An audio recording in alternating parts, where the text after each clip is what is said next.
बातों पर विश्वास नहीं किया जो बातें अपने समय में पूरी होंगी। और मैं तुझे बताना चाहता हूं, मैं वही हूं जो खुदा के सामने खड़ा रहता हूं। जानते हैं, परमेश्वर की उपस्थिति में जीने का मतलब यह नहीं होता है कि आप क्या फील कर रहे हैं। प्रभु की उपस्थिति में जीने का मतलब होता है, दाऊद कहता है, मैं यहोवा को अपने सम्मुख देखता रहा। Live in the presence of God. अब सामने देखिए, परमेश्वर का वचन मनन करना प्रभु की उपस्थिति में जीना है। परमेश्वर से बात करना प्रभु की उपस्थिति में जीना है। परमेश्वर की निरंतर बड़ाई करते रहना, उसकी आराधना करना, उसकी उपस्थिति में जीना है। परमेश्वर के सामने अन्य भाषाओं में उससे बात करना, उसकी उपस्थिति में जीना है। प्रभु के सामने भूखा रहकर उपवास करके उससे बात करना कि इस भूख में मुझे तुझे पाने की भूख बढ़ा, इसे प्रभु की उपस्थिति में जीना कहते हैं। इस तरह एक व्यक्ति परमेश्वर की उपस्थिति में जीता है। और आप जानते हैं, जब आप प्रभु की उपस्थिति में जीना शुरू करेंगे, आपके साथ क्या होगा। यहां देखिए, आज से बहुत साल पहले मरियम के ऊपर एक स्वर्गदूत आया उससे बात करने के लिए। उसने कहा, पवित्र आत्मा तुझ पर उतरेगा, परम प्रधान की सामर्थ तुझ पर छाया करेगी। कहिए छाया। इस्राएली जब चलते थे, एक बादल छाया देता था। बाइबल कहती है, खुदा का पाक कलाम कहता है भजन संहिता 91 में, जो परम प्रधान के छाए हुए स्थान में बैठा रहे। ओ, आपको पता है मरियम को क्या कहा गया कि प्रभु की उपस्थिति तेरे साथ रहेगी। ओ, उसे सब कुछ बताया गया, उसे सब कुछ कहा गया। सब सुनने के बाद वो क्या कहती है। अगर आपने इन बातों को नहीं सुना, मैं दोबारा आपके लिए दोहरा रहा हूं ताकि ये आपके जहन में चली जाए। एक स्वर्गदूत मरियम से मिलता है, मरियम से कहता है, तू गर्भवती होगी, बेटा जनेगी।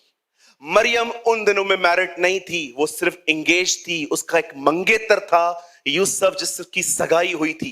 वो अभी तक अपने हस्बैंड के साथ एक नहीं हुई थी। और स्वर्गदूत कहता है, तू गर्भवती होगी। जानते हो, ये सारी बातें सुनने के बाद वो क्या कहती है। कहती है, सर ये कैसे हो सकता है। वो कहता है, पवित्र आत्मा तुझ पर आएगा, परम प्रधान परमेश्वर की सामर्थ तुझ पर छाया करेगी और वो बालक पैदा होगा। आपको पता है, वो मरियम को एक्चुअली ये कह रहा था, परमेश्वर की उपस्थिति में यह संभव हो जाएगा। याद रखिए, जो परमेश्वर की उपस्थिति में जीते हैं उनके लिए कोई काम असंभव नहीं है। वो जो खुदा की हुजूरी में जीते हैं उनके लिए वो सब कुछ कर सकता है। उसकी उपस्थिति में कैंसर मर जाता है, उसकी उपस्थिति में कोविड खत्म हो जाता है, उसकी उपस्थिति में मनुष्य की कमजोरियां खत्म हो जाती हैं। मैं आप में से हर एक को बताना चाहता हूं, जब परमेश्वर इस्राएलियों को मिस्र से निकाल लाया तो एक टाइम ऐसा आया जब परमेश्वर ने फिरौन का मन कठोर कर दिया ताकि वो फिर से इस्राएलियों का पीछा करे। मैं आपको बताना चाहता हूं, परमेश्वर इस्राएलियों को नहीं मार रहा था, परमेश्वर फिरौन को हमेशा खत्म करने के लिए वहां लाया था। ओ, मैं आपको कहना चाहता हूं, जब परमेश्वर फिरौन को उनके पीछे वापस लेके आना चाहता है, मैं आपको कहना चाहता हूं, परमेश्वर उस समय इस्राएलियों को नहीं मार रहा था, वो उनके आखिरी शत्रु को हमेशा के लिए खत्म कर रहा था।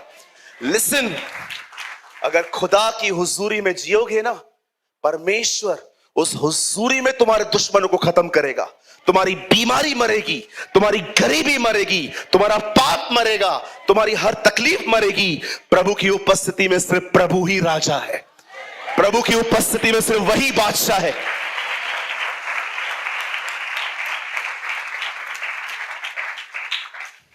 अरे क्यों मेहनत करते हो दुनिया में, इतना सारा दिन बॉस को बटरिंग करते हो, लोगों को बटरिंग करते हो, यार ये जॉब चाहिए, वो जॉब चाहिए। अरे उसकी उपस्थिति में जियो, सब मिल जाएगा। मुझे कम तक कराया दो, मेरा काम करवा के दो। जानते हो, जो ऐसी बातें करते हैं ना लोगों से बटरिंग, ये साबित होता है आपका खुदा के साथ कोई संबंध ही नहीं। यहां देखिए, बताइए, बाल को बुलाने के लिए उन नबियों ने कितनी प्रेयर की।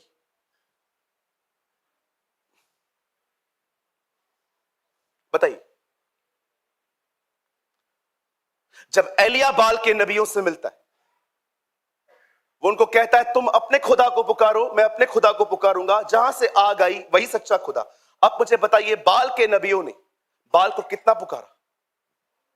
सुबह से लेकर शाम तक पुकारते रहे। एक परमेश्वर के जन ने कहा, जिनका परमेश्वर के साथ संबंध नहीं होता ना, उन्हें ऐसे ही दुआएं करनी पड़ती।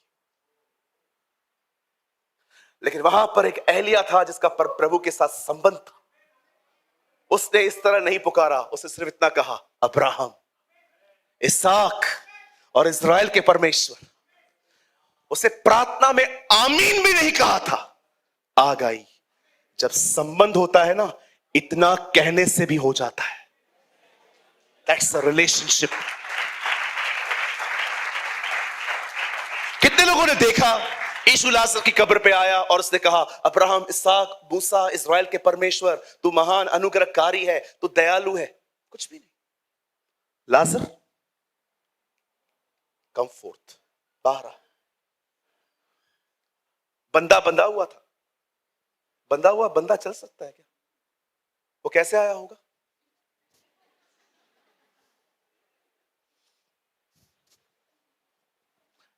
जब खुदा बुलाता है ना, आना ही पड़ता है।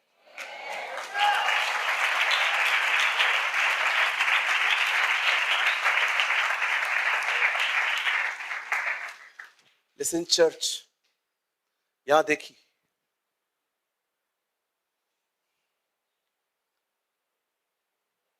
एक अमीर खानदान की लड़की थी। वो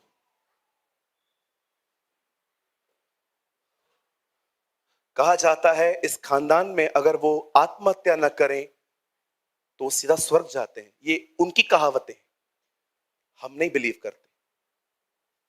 एक अमीर खानदान में वो पैदा हुई। अमीर होने के बाद भी वो हैंडीकैप थी। रोज दुआएं करती थी पर ठीक नहीं हुई। एक दिन किसी से बाइबल मांगने लग गई और उससे प्रार्थना की, ऐ हमारे बाप की। एक दिन 13 लोग उसके कमरे में आए। अपनी बायोग्राफी में लिखती है, 12 स्वर्गदूत थे, 13वां यीशु मसीह था। व्हील चेयर पे बैठी थी। उसे यीशु ने कहा, उठ।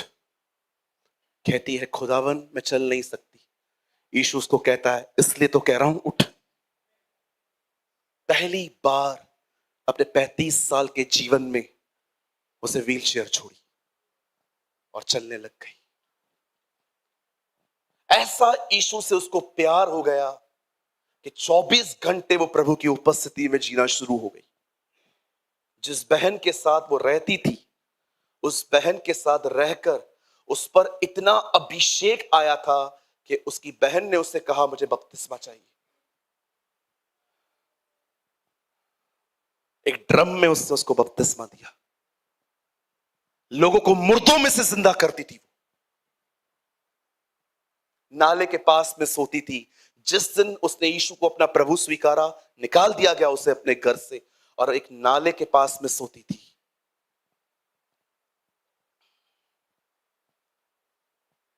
अपनी बायोग्राफी में लिखती है, अमीर घर से निकलने के बाद परमेश्वर की उपस्थिति में नाले के पास में सोने में भी सुकून था। गुलशन अस्तर नाम है उसका।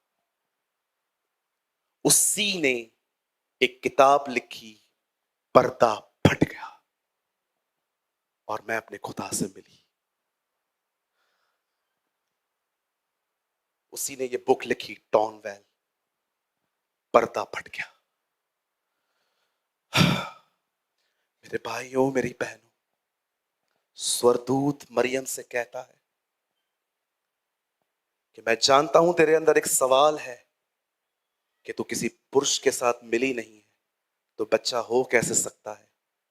लेकिन मरियम, इस बात को याद रख, उसकी प्रेजेंस आएगी, उसकी छाया आएगी और यह संभव संभव हो जाएगा।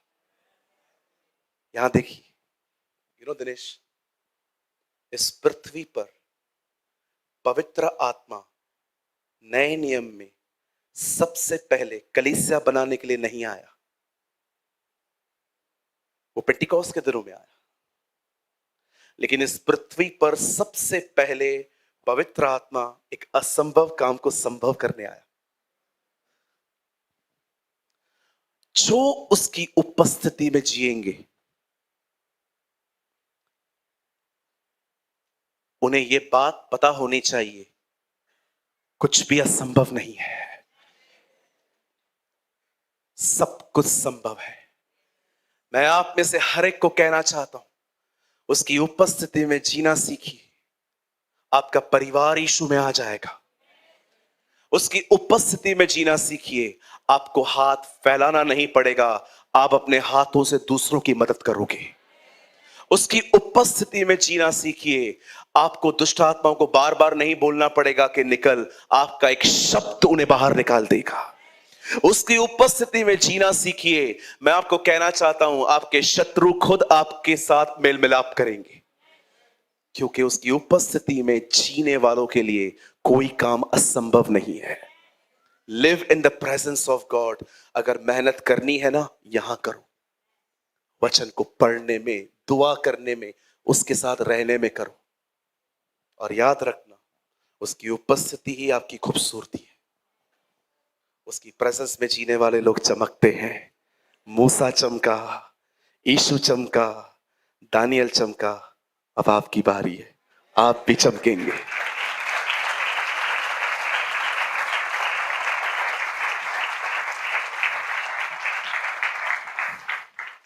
बड़े शांतिपूर्वक अपनी जगहों पे खड़े हो जाए। रवि प्लीज गो फास्ट, बिल्कुल भी देर मत करना। प्लीज आवाज मत करिए ज्यादा, प्लीज आवाज मत करिए ज्यादा, खड़े हो जाइए। एवरीबडी स्टैंड, अपनी आंखें बंद करें। आइए मुंह से प्रार्थना करना शुरू करें, आइए उसे धन्यवाद देना शुरू करें। Come on come on come on.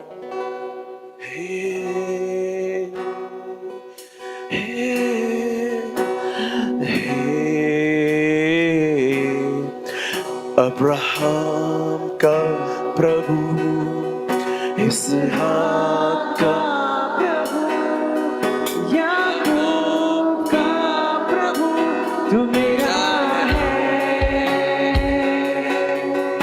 Abraham का प्रभु, इसहाक का प्रभु, याकूब का प्रभु, तू मेरा